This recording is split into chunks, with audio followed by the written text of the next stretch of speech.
It doesn't gain value. One Bitcoin equals one Bitcoin. The dollar in your pocket, the pound in your pocket, the euro in your pocket, that's lost value.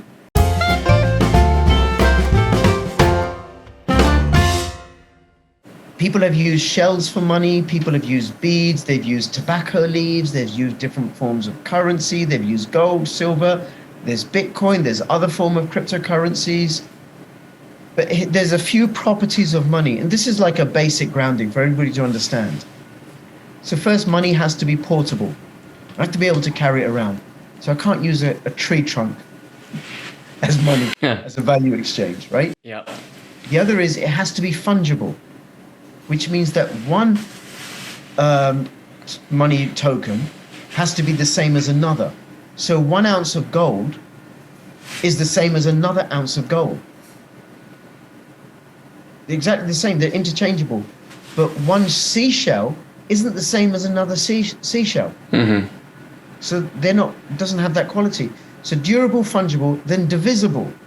So you've got to be able to divide it. So if I'm using, I don't know, a chair, okay, it's kind of portable, right? And this chair is the same as another chair, perhaps, that's like it, but I can't really divide it. So it's got to be divisible. Portable, fungible, divisible, durable. It's got to last. Mm-hmm. There was a problem, I think maybe it was Kentucky, where they were using tobacco leaves as money.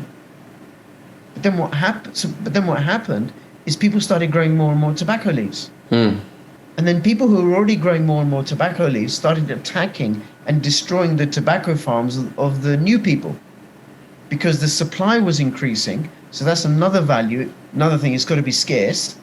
And as the supply of tobacco leaves was increasing, then the value of the already existing tobacco leaves was going down, but also the tobacco leaves were decaying.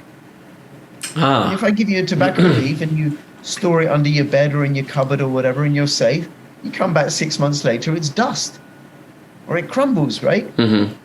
So it's got to be durable and scarce. But what happened with the tobacco leaves is it got so abundant, people started carrying bales or big bags of tobacco around, but that became impractical. So then they started warehousing the tobacco leaves. Mm-hmm. And the warehouse, the custodians, would give a certificate that represented ownership of the tobacco leaves. So I would come to you and give you a certificate, which you could then use to claim on the tobacco leaves that I deposited in that warehouse.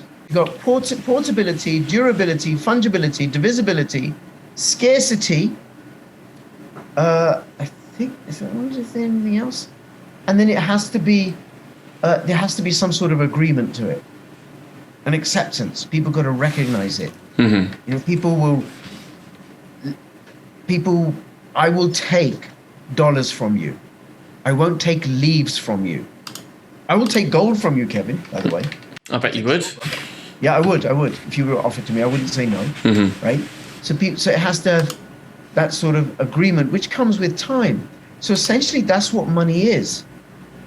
It's got to be portable, so the pound is portable. A 20-pound note is portable. Mm-hmm. Digital 20-pound note is portable. It's got to be fungible. One 20-pound note is the same as another 20-pound note. It's got to be divisible. You can divide it into two 10-pound notes.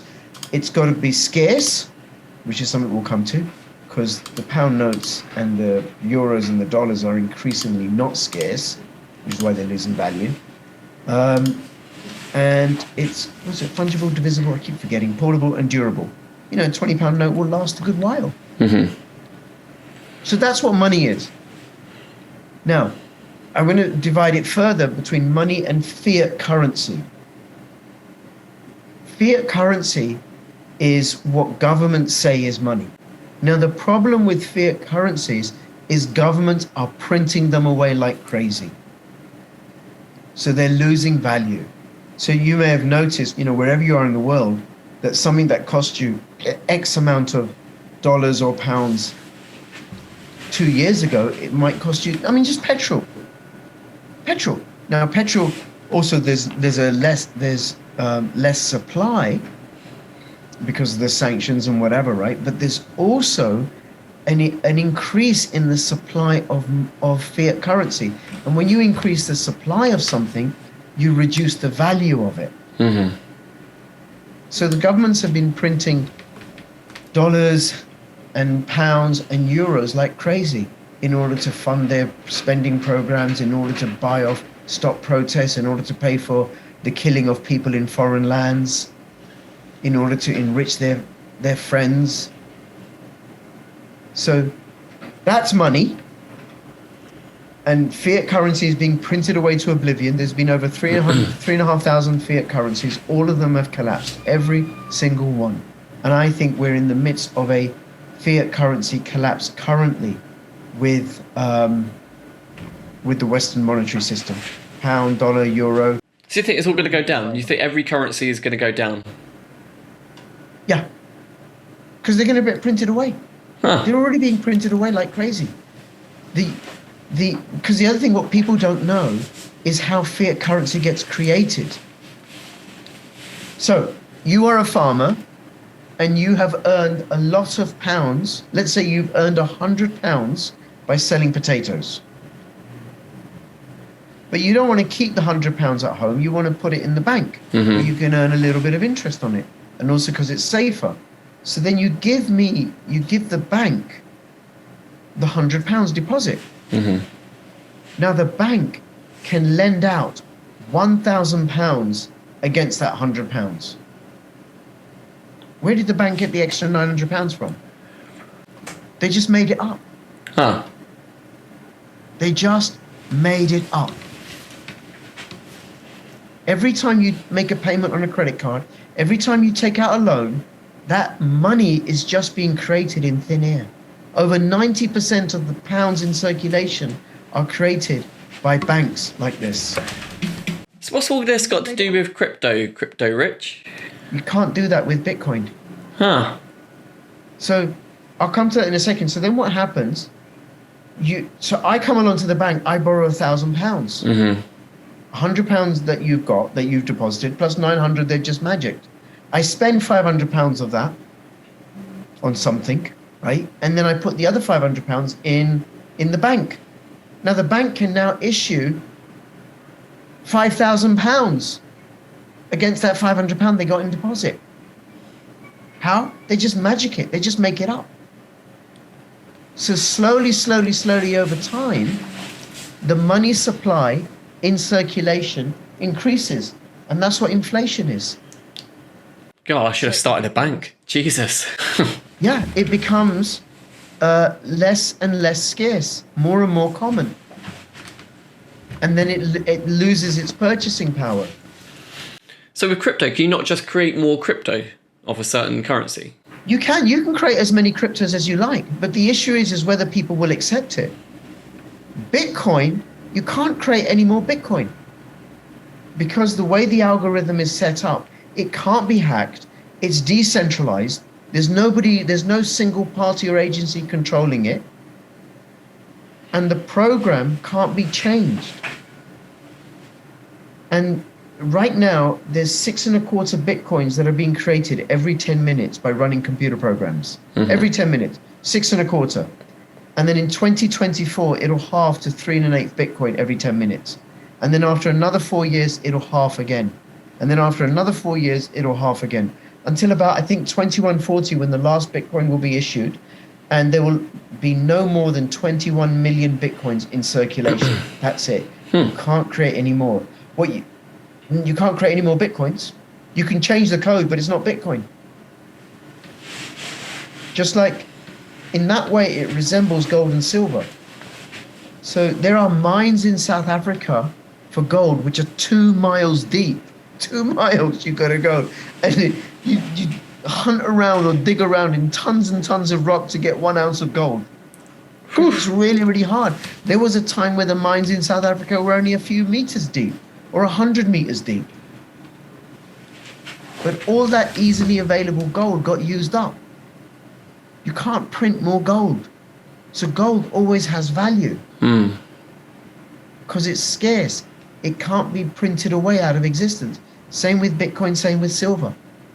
So Bitcoin, gold, and silver are what's known as sound money. Now, people have created other cryptocurrencies. There's a website called coingecko.com which lists over 10,000 of them. The thing about Bitcoin is that it's fully decentralized. There's no body in control. There's no one person in control of it. There's no one agency in control of it. So then what happens is it liberates people from the control of the banks and central governments so that they're able to do value exchange transfers between themselves. There was protests in Canada a few months ago, legal protests, and what the government ordered the banks to do, and some of the banks did this, is people who donated to this peaceful protest, which you think, well, that would be okay, this is Canada after all, not North Korea, they had their bank accounts frozen. So if you gave money to a particular political cause that the government didn't agree with, then you had your bank account frozen. That's pretty harsh. Yeah. Did you know that had happened in Canada? I had no idea. No. There's so much censorship on YouTube and mainstream media. It was horrific that Canada did this. And you can't do that with Bitcoin. It's between, I've worked really, really hard making these shoes. You've worked really, really hard growing those potatoes. We decide to do an exchange. That's entirely between you and I. So Bitcoin sets us free from that sort of control, but also it sets us free from how central banks, and governments rob us blind by printing away money. So if it takes me, let's say, 5 hours to make a pair of really great shoes, 5 hours of energy and effort plus raw materials, and then I produce a pair of shoes that I can sell for 50 quid. When the government or the banks issue more pounds, my 50 quid, my 50 pounds of energy and effort now buys me less. They've robbed from me. I now need to